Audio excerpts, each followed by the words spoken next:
For those who love fashion, you should know by now that John Galliano was announced as the theme of the 2027 Met Gala. So let's understand why this theme is already controversial, even though the Met Gala will take place until May of next year. We have to go back to 2011 when John Galliano was the creative director of Dior, both ready-to-wear and haute couture, and his own brand, John Galliano. Up until that point, everything was fine because in 2011, John Galliano was one of the most important men in fashion, thanks to his career at Givenchy, Dior, and his own brand. However, as a person, he was not that brilliant.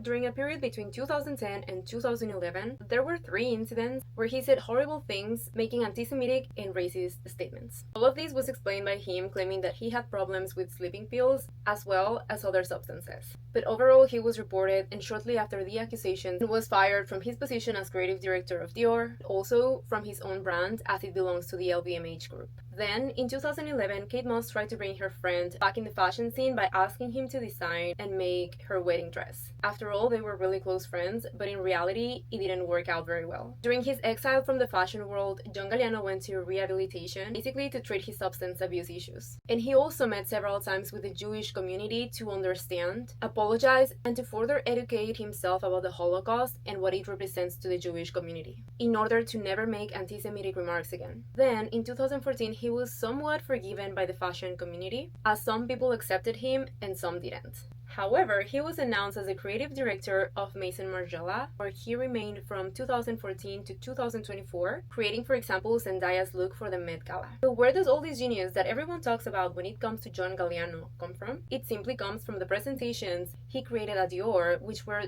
truly theatrical shows. And this wasn't something very common at that time. And he was even admired by many important names in the fashion industry, such as André Leon Talley, who, when Galliano took over as creative director of Dior, said that John Galliano was the most important person in fashion at that time. And of course, we also have his very close relationship with Anna Wintour, as well as the fact that her favorite runway show is one of John Galliano's collection. Today, John Galliano is considered one of the greatest names in fashion history and will receive a tribute through an exhibition featuring only looks he created for the brands he worked for at the 2027 Met Gala. And to finish, do you really think he should not have been forgiven by the fashion industry? Or if this is just a case of being able to separate the art from the artist? Stay tuned for part 2, where I'll be predicting the looks, references, and the fashion moments we can expect to see at Galliano's Met Gala.